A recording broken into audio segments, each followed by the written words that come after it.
gusto ko pong ibahagi sa inyo yung pag-aaral patungkol sa Seven Seal and Four Horsemen.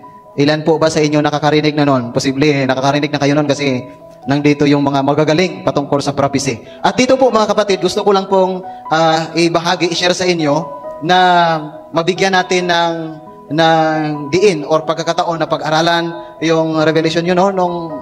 During the time, bago po ako nabaptize, gusto ko po na pag-aralan yung Daniel at saka Revelation, pero napakahirap talaga. Nahihirapan ako. Hanggat dumating sa punto na merong amazing facts na dumating doon sa amin, sa Negros. Salamat po ako dahil ulit-ulit ko pong binasa at alam nyo mga kapatid, hindi naman po sa pagmamayabang, mas lalo kong naintindihan nung hiningi ko yung banal na Espiritu sa Panginoon. Panginoon, bigyan niyo po ako ng banal na Espiritu na maunawaan ito.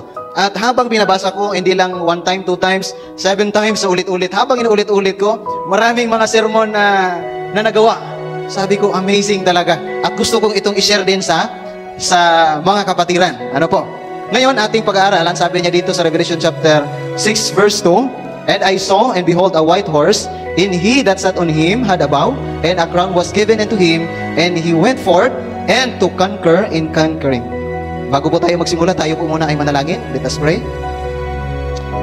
Dakilang Diyos na makapangyarihan sa lahat, sa umagang ito, maraming salamat Panginoon sa pagkakataon na kami po ay nagsama-sama, nagkakaisa sa pagbulay-bulay ng inyong mga salita. Nawa po sa aming pag-uwi, kami po ay mabusog ng inyong mga salita, spiritual na pagkain, Panginoon. At i-bless niyo po ang mga kapatiran sa araw na ito, nandito ngayon, at lalo na sa mga kapatiran na nanonood online.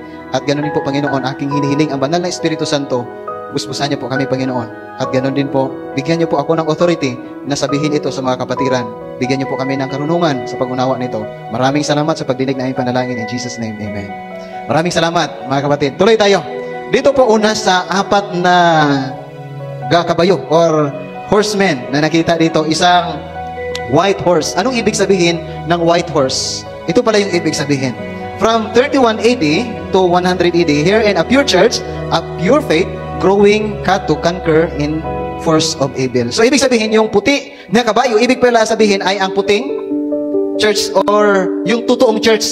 Walang halong mga kamalian or dungis. Pure talaga, dalisay talaga na katotohanan yung kanilang dala. Kaya ang nangyari dito mga kapatid, dala-dala nila yung magandang balita at hindi po sila natatakot na ipangaral ang magandang balita sa buong Asia. No? Pinangaral nila at kanilang sinumpong yung mga kapangyarihan ng demonyo. At sila po ay dumami, nagdaig po sila, mga kaibigan at mga kapatid. Sabi niya dito, the disciple powerfully preached the truth of God's word and raised up churches throughout Asia Minor and the Middle East. So yun po, walang maliit na city na hindi nila napasok. Lahat talaga napasok nila. Isang katanungan lang po, dito ba sa ating iglesia, naniniwala po ba tayo na pure yung church natin? Amen. Dito sa Dasmariñas, napasok na po ba natin bawat barangay? Hindi pa. Amen pa rin, no? Kasi coming, papasukin natin. Ayun mga kapatid, hindi po sila natakot. Tuloy-tuloy po ang kanilang laban at pangangaral sa buong Asia. And Acts chapter 5 verse 14, and believers were added, no? Babae at lalaki, hindi pa kasama doon yung babae sa bilang. Thousands of thousands ang inaidagdag sa iglesia. Dumami na dumami. At naniniwala po ako dahil sa sobrang rami dito sa iglesia na ito, meron na maraming mga kaanakan. Amen? Amen talaga. So ayan po mga kapatid, ang ibig sabihin ng white horse, a pure church. At walang takot na ipinapangaral ang salita ng Panginoon. Next, Satan makes another strategy. Dahil matagumpay, matapang ito yung mga bayan ng Diyos. Gumawa po siya ng another strategy. Alam niyo kung ano kanyang ginawa? Ito. Ginawa niya po. Anong ibig sabihin ng red horse? Hindi po yung red horse na iniinom ha? Red horse na nakita ni John the Revelator. Pinapakita sa kanya ng Panginoon. Anong ibig sabihin ng red horse? Ito pong sabi. The red horse represent a blood-sent faith with Christ's victory on the cross in winning thousands of Christianity. Wow! Sa kabila niyan, na ginawa ni Satanas another strategy, subalit ang Panginoon ay maging nagmatagumpay pa rin doon sa Kalbaryo sa cross. Satan was losing ground, so he began to force a bloody persecution of the church. Dahil po si Jesus Christ ay dinala doon sa langit at hindi po siya naging matagumpay, akala na, uy, ang kanilang Diyos ay namatay. Wala na ang kanilang Hesus Kristo. Ngayon, ako naman ang hari. Pero hindi niya alam yun pala, ang kamatayan ni Jesus Christ ay isang victory. Ngayon, ang kanyang paningin, ang kanyang atensyon ay doon na nakatuon na sa iglesia. Sino ngayong iglesia? Yung iglesia po ay tayo. Oo. So tayo po yung iglesia. 1 Corinthians chapter 6 verse 19. You do not know that your body is the temple of God, and the woman also is yung iglesia tayo po. I hope na maliwanag. Yun ang kanyang ginawa. So hinabol niya po yung babae, yung bayan ng Diyos, at kanyang inusig. At saka napilitan po yung totoong iglesia, yung pure church, na tumakbo doon sa ilang. Tumakbo, nagtago po. Nakatago siya. Ilang taon siya nagtago? 1,260 days or year prophecy. Kasi inusig siya ng isang kaharian. Yun po ay ang Rome ayon sa pag-aaral sa prophecy. But the church continued to grow despite of Satan's persecution. One early, right? The blood of the martyrs are the seeds of the gospel. The more you persecute, the more we grow. So nakita niya na kahit ay kanyang inuusig, pinapatpatay, ang ginawa niya mga kapatid, ayun sa isang arena, yung mga totoong mananampalataya sa Panginoon, o anong pipiliin mo? Susamba ka sa iyong Diyos sa araw ng Sabado? O sasama ka sa amin? Pag sasama ka sa amin, you are free. Yung mga mananampalataya, no matter what happen, till death do us part talaga. Sabi niya, susunod kami sa Panginoon. Okay, kung susunod ka, binibilanggo sila hanggat dumating sa isang punto, sa isang katipunan, isang araw, na doon sila ibibitawan sa isang arena na napakalaki, at bibitawan din po yung mga gutom na mga leon, at ipapakain sila. Imagine po mga kapatid, tayo yun ang nangdoon sa loob ng arena. Sa umagang ito, tayo po mag-imagine kasi history na ito. Imagine natin na tayo ay nangdoon at papalapit na napapalapit yung gutom na leon. Lumalapit na. Ano kaya yung sasabihin natin? Ano kaya yung gagawin natin? Ha? Tataas na natin ating kamay? Mahal hari! Susunod ako sa iyo. Ayaw ko pang mamatay. Gusto ko pang mag-asawa. Gusto ko pang magtapos ng aking pag-aaral. Wow! Grabe no? Kahit na sa kabila ng kamatayan, but still, continue sila at hindi sila natatakot. Tayo kaya ngayon? Natatakot ba tayo na ipangaral yung salita ng Panginoon? Baka magkamali tayo? Baka batuhin tayo? During the time mga kapatid, nung ako po ay nasa Amazing Facts na, nag-evangelize po kami.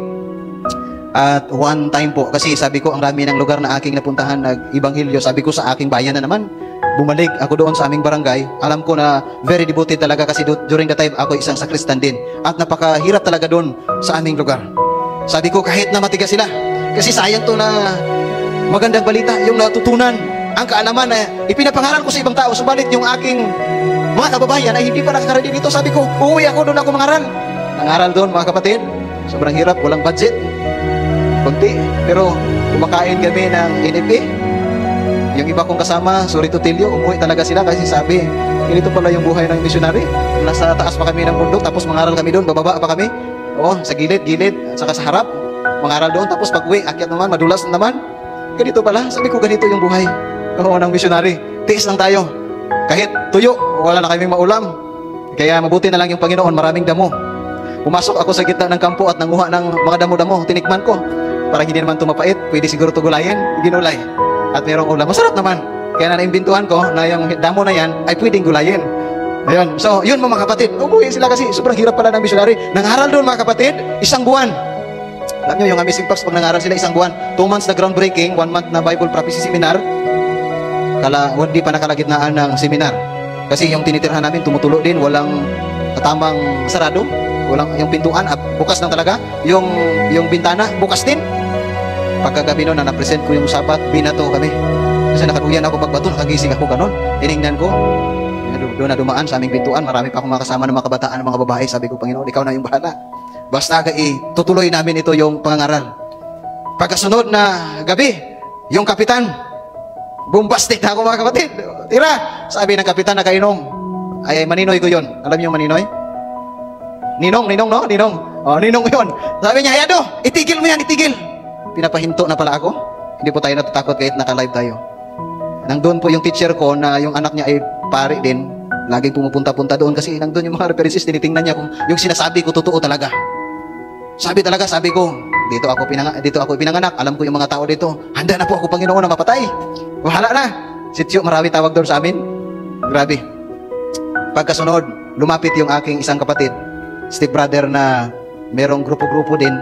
Sabi niya, Tol, sino ba yung nagbato sa inyo dito? Kasi pag nalaman ka, ipagpaalam ka doon sa barangay. Papaalam ka pa? Patayin. Kaya sabi ko, para wala ng gulo. Wala yun, no? Galing lang doon sa taas. Magkanahulog lang yun.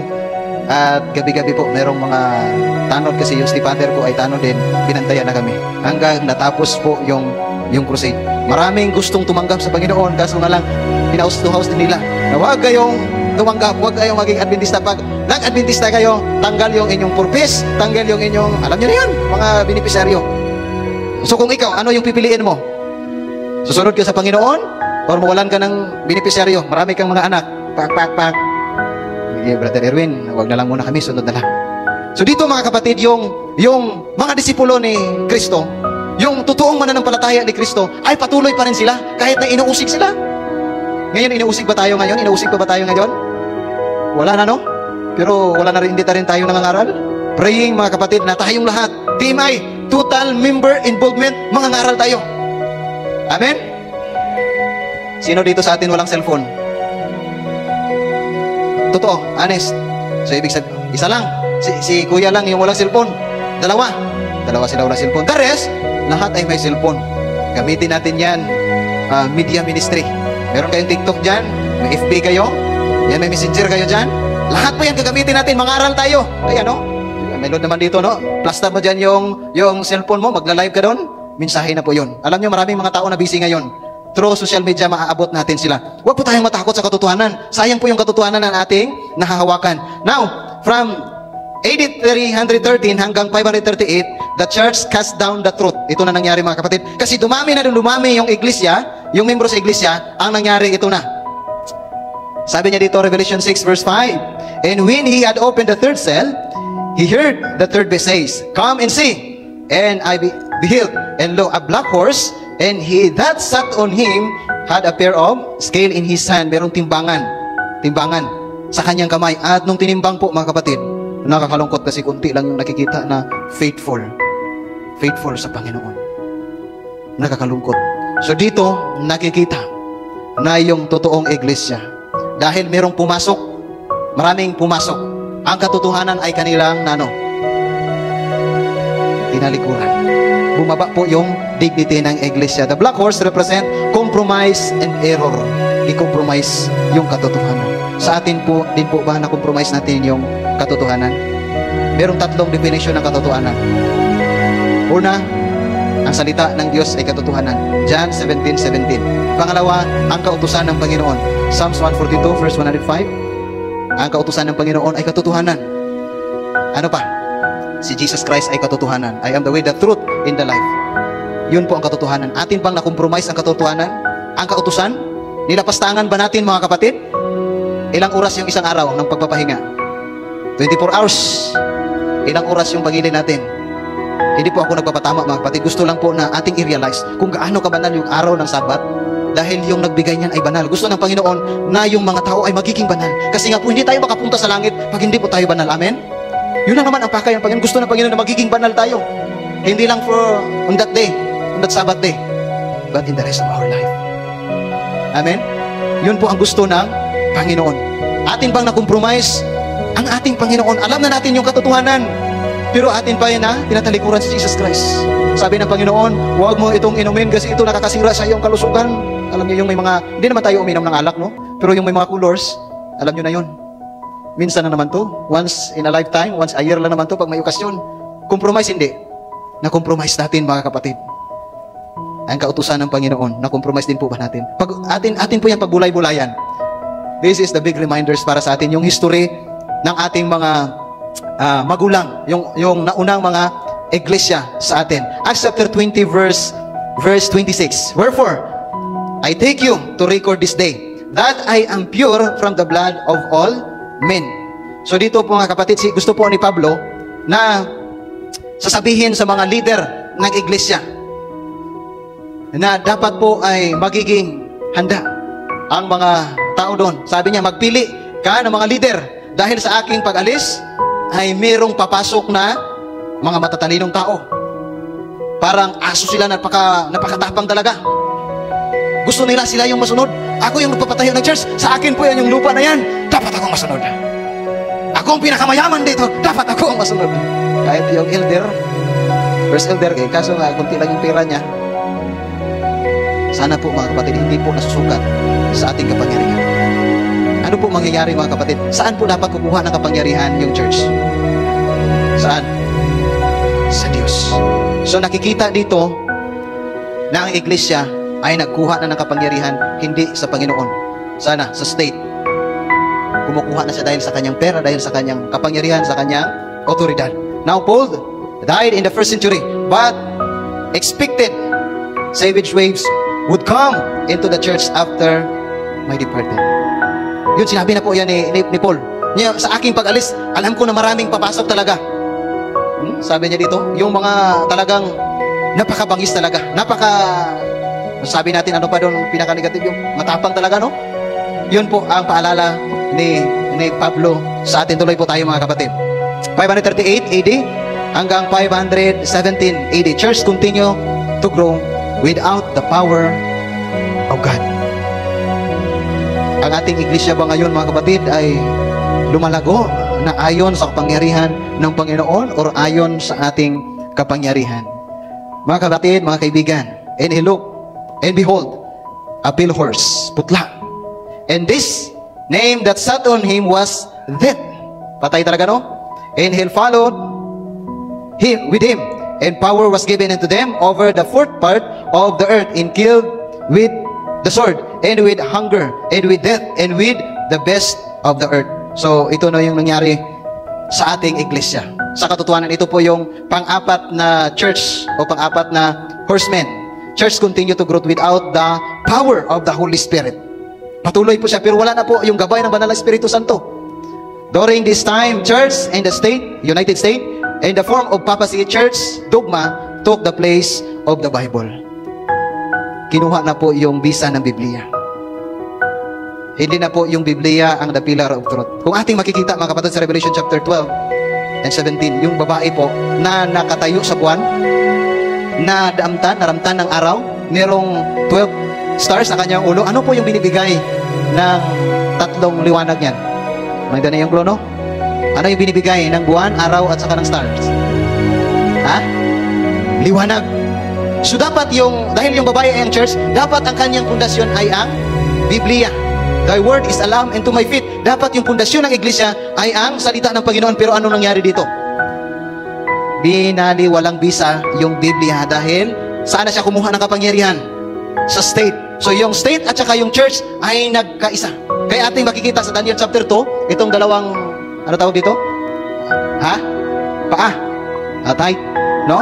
Yun po ay dalawang kapangyarihan. Political power at religious power. Nagkaisa po sila mga kaibigan. At yun na ang nangyari.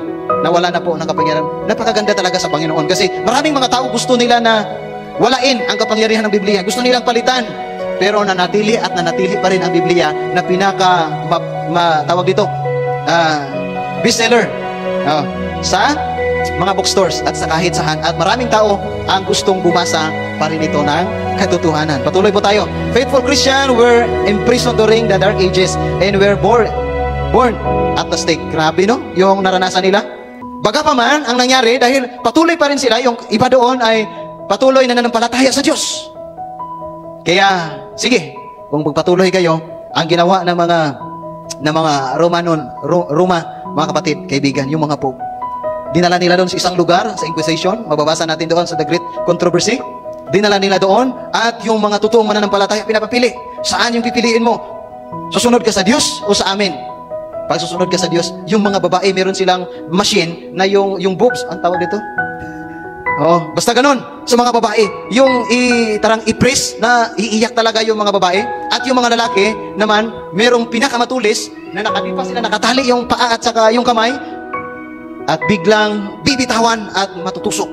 Yung iba naman, pinapapasok doon sa machine na yung, alam nyo yung pagkalabas, parang karninortina. Grabe talaga. Yung iba, pinapaputulan ng kamay. Sino yung pipiliin mo? Yung Diyos mo o kami? At kung susunod ka pa rin sa iyong Diyos, yun po ang iyong mararanasan. Grabe. Pero hindi po alam ni Satanas at ng kanyang mga ahente, at lalo na mga papa na gumagawa nun, na mayroon pong isang makapangyarihang anghel na nasa gitna at nire-record po ang kanilang mga ginagawa. Kaya natin ito nasasabi at bakit natin ito ine-expose. Sinabi po sinulat ni Ellen G. White. Kaya hindi nila matago ito mga kapatid. Grabe ang nangyari sa ating mga kapatid na totoong mananampalataya sa Panginoon, na magiging good example natin. Na kahit nasa kamatayan, patuloy pa rin sila na sinusunod ang Panginoon. Mga kapatid, isang paalala para sa atin. Kung tayo ngayon ay naghihirap dahil si pastor, o yung church pastor, o yung mga elder, ay panay crusade. Nakakapagod naman ito. Hindi pa tayo naging katiting yung ginawa ng ating mga pioneer, mga nauna sa atin. At mas lalong higit na hindi pa nagiging dulo ng ating kuko, mga kapatid. Ang ginawa ni Jesus Christ na pagsakripisyo para sa iyo at sa akin, sa ating lahat, labis na pagmamahal. Ito po, mga kapatid, ang sabi niya dito, Satan working through the Roman Catholic Church, it now become a chief persecutor of the Bible-believing Christian. Sila po yung nangunguna sa pag-persecute sa mga bayan ng Diyos. The church was spiritually dead because it was exercising the power through the state instead receiving its power from God. Nawala po yung kapangyarihan ng Panginoon. Now, ano naman po itong seven seal? Alam na natin, no, yung four horsemen, yun pala ang history ng ating church. A white horse represent a pure church. The red horse represent bloody church. Ang itim, cast down the truth. And the pale horse, yun po ay hindi na po sila kumukuha ng kapangyarihan mula sa Diyos, kundi sa state na po. Now, punta tayo dito. Nandito tayo sa ika-4 na seal po. At panglima na. Dito na tayo sa panglima. The Great Reformation. Nung nakita nila na parang palayo na sila sa Panginoon, kaya umiyak na sila, Panginoon, tulungan niyo po kami. Grabe. Yung kanilang iyak. Revelation chapter 6 verse 9 to 11. Sabi niya dito, and when he had opened the fifth seal, I saw under the altar the souls of them that were slain for the word of God. Slain for the word of God and for the testimony which healed. Wow, grabe. Nakikita ng Panginoon yung mga totoong mananampalataya sa Kanya na pinapatay at umiiyak na sila, humihingi ng tulong sa Panginoon. Panginoon, tulungan nyo kami, i-rescue nyo na kami. Kaya dininig po ng ating Panginoong Jesus. And they cried with a loud voice saying, how long, Panginoon? How long? Hanggang kailan kami magtatago? Hanggang kailan kami magtitiis? Grabe po ang kanilang naranasan. At dito, sabi niya, O Lord, holy and true, dost thou not judge and avenge our blood on them that dwell on earth? Patuloy pa. And with the robes were given unto every one of them. And it was said unto them that they should rest yet for a little season until their fellow servant also and their brethren that should be killed as they were should be fulfilled. Kunting panahon na lang. Kailangan talaga yung ibang kapatiran ay makakaranas nito. Sabi ng Panginoon, mag-antay ka lang, kunting panahon na lang. Mga kapatid, kunting panahon na lang yung ating paghihirap dito sa mundong ito. Now, punta tayo dito dahil nandito na tayo sa ika-6, no? Nung si John po ay pinakitaan ito, talagang umiyak siya kasi walang ibang makaka-open ito. Only Jesus Christ can open this seven seal. And now, ating nalalaman, mga kapatid, number 6 seal. At sabi niya, the Great Awakening. From 1755 until the return of Jesus Christ, mababasa natin sa Matthew 24 verse 21 to 22 and Revelation 6 verse 12 and 13. With the opening of the seal was a great earthquake followed by a sign in the sun, moon, and stars. These are the same sign Jesus spoken about in Matthew 24 verse 21 to 22. Ayun po nangyayari, mga kapatid.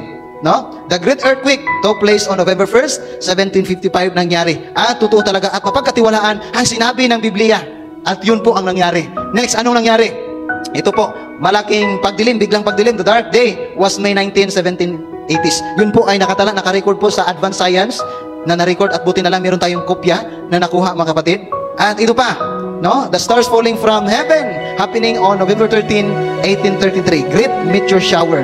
The sign, the sun, moon, stars fulfilled the prophecy of Jesus Christ that we are now in the last days. Now, tapos na natin yung pang-anim. Dito na tayo sa ika-7. Almost done, ano? And the seventh seal. No, na-open.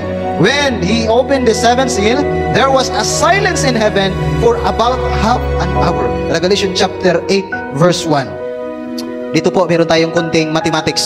Sino po dito magaling sa mathematics? Tulungan niyo po ako, mga kapatid. Kasi hindi ko po, I hate maths. I love ARPAN, history, in science. Meron po ba dito? Patulong po, mga kapatid. Open niyo po ang inyong calculator diyan. No? Sabi niya dito, there is silence in heaven half an hour. Why? Because the time, that moment, kasama po ni Jesus Christ ang lahat ng mga banal, ng mga angel. Kasama niya po. Alam niyo ang lahat ng mga angel? Bawat isa sa kanila, very excited sa pagsalubong sa atin. Gusto niyang salubugin si Brother Erwin. Gusto niya ikaw, tayong lahat sa salubong. Excited. Ang tanong, are we excited for that? Excited din po ba tayo? Excited sila. Alam nyo, every moment na tayo po ay merong pagpipilian, gumawa ng kasalanan or hindi. Grabe po yung pananalangin ng mga angel na nawa po hindi natin magawa itong kasalanan. Pero pag nagawa talaga natin, nalulungkot talaga sila. Wow, so sad. No? There is silence in heaven half an hour. Paano po natin ito masuma, mga kapatid? Alam nyo po ba, half an hour is equivalent or the total for that is 7 days. How? Paano? Ito nga, sabi ko sa inyo, kunting mathematics. There are 24 hours in a day, tama? Sa isang araw, 24 hours. So, half an hour would be 48 of day. There are 360 days in a Bible prophecy or year, no, sa pag-aaral natin ng prophecy. So 24 hours or 1 day is equals 360 days sa prophecy. So half an hour, para makuha natin ito, mga kapatid, i-divide natin 24. 360 divide 24. Ilan po? 15. I-divide natin sa 2. 7.5. 7.5. Alam niyo, mga kapatid, mula sa pagdating ng ating Panginoong Hesus at ng kanyang banal na mga angels, sasalubong sa atin at tayo ay sasalubong, dadalhin po tayo doon, magbabiyahe po tayo sa loob ng 6 na araw, dadaan po tayo sa iba't ibang mga bituin, sa iba't ibang mga planeta at ipapakita ng mga angel. Ito yung Mars na tinatawag sa Earth, ito po yung Jupiter na tinatawag ninyo sa inyong pag-aaral sa science, at ito po yung Orion na ating dadaanan, lahat po doon ng mga stars, no? Ipapakita sa atin, dadaanan natin.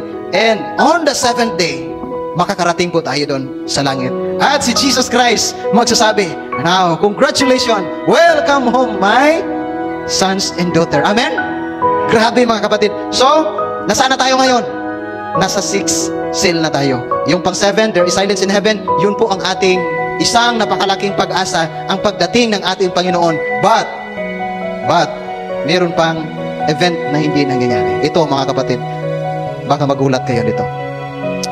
Yung binasa kanina ng ating kapatid sa Revelation chapter 17, verse 10. If you have a Bible, sabayan niyo po ako, mga kapatid. Ito, pagkatapos po ng 1798, no, nung nagtago ang True Church, dahil inuusig po ito. Inuusig. Nung lumabas siya, ito na po. Lumabas, umupo yung unang hari na tinutukoy dito sa Bible. Buksan niyo po. Kung meron po kayong King James Bible, mas maganda. Chapter 17. Revelation or Apocalypse. Ayan po, si Pius, pag X gani, ano yan? 10? 11. Ayan. Ayan po yung mga taon kung kailan sila naghari pagkatapos sa 1798. Ayan. Isa-isahin ko po ayan sa inyo, mga kapatid. And sabi niya dito, 5 are fallen. Tapos na po sila na naghari. And then pagkatapos po yan, ni Pope John Paul II, noong year 2000, si Pope John Paul II, siya po ay humingi publicly ng apologize sa more than 50 million people, innocent people, na kanilang pinatay. Pag-torture nila, pag-inquisize nila, mga kapatid. Yun po, bakit sila publicly humingi ng sorry or kapatawaran kung hindi naman nila ginawa? Kaya yung sinabi ni Ellen G. White at ang sabi ng hula, totoo talaga. One is. Ayan. Pagkatapos po dyan, pumalit po si Pope Benedict XVI. Siya po ay namamahala sa maikling panahon lang. Nung tiningnan ko po, talaga, sinubukan ko talaga na i-research, ito si Benedict XVI. Bakit siya nag-resign? Bakit siya umalis? Wala pong, kahit na sa internet, wala pong pahayag doon. Pero mayroong isang vlogger na nagsasabi siya. Posible, ito si Pope Benedict ay umalis dahil nakikita niya doon kung ano yung gawain sa loob ng iglesia. Yun ang sabi ng isang vlogger, no? Na yung lalaki sa lalaki, yung karumihan, yung sinasabi diyan sa Revelation chapter 13, 12, 14, itong babaeng ito ay nakikiapin. Yun po, sabi ng isang vlogger. Pero dito po si Pope Benedict, wala po siyang kahit isang sentence man lang na sinabi bakit ako umalis. Inimbestigahan po siya, walang salita at tahimik po. Kaya sabi ng Biblia, sabi niya, rule only a short time. Basahin natin mula dito sa 9. And here is a mind with wisdom. The 7 heads are the 7 mountains. Ito po, ang 7 heads ay 7 mountains. At sabi niya, verse 10. The 7 heads are the 7 mountains on which the woman seated. Ang babae po dito na tinutukoy, yun po ay ang iglesia. At yung iglesia na nakaupo, na kanyang inuupuan. And there are the 7 kings. 5 are fallen and 1 is, pag tinatawag natin 1 is, ano po yung ibig sabihin? Past tense, present tense, future tense. Present tense, kanyang inuupuan. Oh, ayan po. Tuloy, salamat po. And the other is not yet to come. At yung isa pa ay hindi pa dumating. And when he comes, at kung siya ay dumating na, ano sabi? He must continue a short space. Short time. So tama po ang sinabi ng Biblia na pag siya ay dumating, uupo lamang siya ng short time. Kaya ayon mga kapatid, ang sinabi niya. Now, dahil siya po ay pang-7 na hari. Pang-7 na hari. So, supposed to be, siya na po ay matapos sa kanya. Dahil po siya ay nag-resign, pinalitan po siya ni Pope Francis. Nung pumalit po si Pope Francis, ito po. Revelation chapter 17, verse 11. Ating babasahin. In the beast that was, and it's not heaven, he is the 8th. Pang-8 po siya, tama? At siya na lang po, mga kapatid, ang Papa, na kahit naka-wheelchair na ngayon, ay hindi pa siya nag-resign. Bakit kaya? Hindi ko po sinasabi kung kailan dumating ang ating Panginoong Hesus. Kung kailan magaganap yung silence in heaven, ang ika-7 silyo ay mabuksan. But gusto ko lang po na i-emphasize sa atin, we are now living in the chapter 17 of Revelation. And we have chapter 22. Revelation, Apocalypse says, only 22 chapter. And we are in the 17th chapter. Chapter 18, ang pagkasira na tinatawag na Babylonia. The Babylon is fallen. Revelation chapter 19, ang malaking salo-salo doon sa langit. And Revelation chapter 20, ang pagbabakasyon ng mga banal na sa loob ng 1,000 years. And chapter 21, ang bagong langit at bagong lupa, the New Jerusalem. Doon na po, bagong langit at bagong lupa. Ayan, ibibigay na ng Panginoon.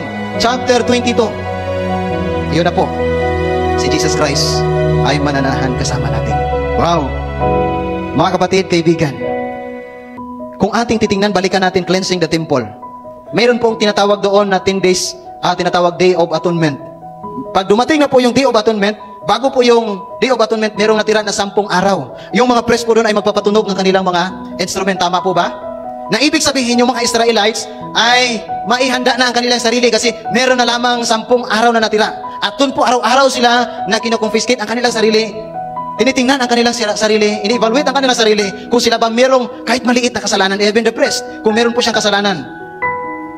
Sa panahon ng Day of Atonement, siya po ay mamamatay. 9 days, 8 days, 7 days, 5 days, 3 days, 1 day na lang yung natira. So kung ating titingnan, mga kapatid, we are now 10 days left. Meron na lamang tayong 10 araw na natira. At tayo po ay nagka-countdown. For short, atin pong i-evaluate yung ating sarili. Gusto lamang ng Panginoon na tayong lahat ay maihanda sa Kanyang pagdating. Gusto ng Panginoon na ating i-evaluate yung ating sarili.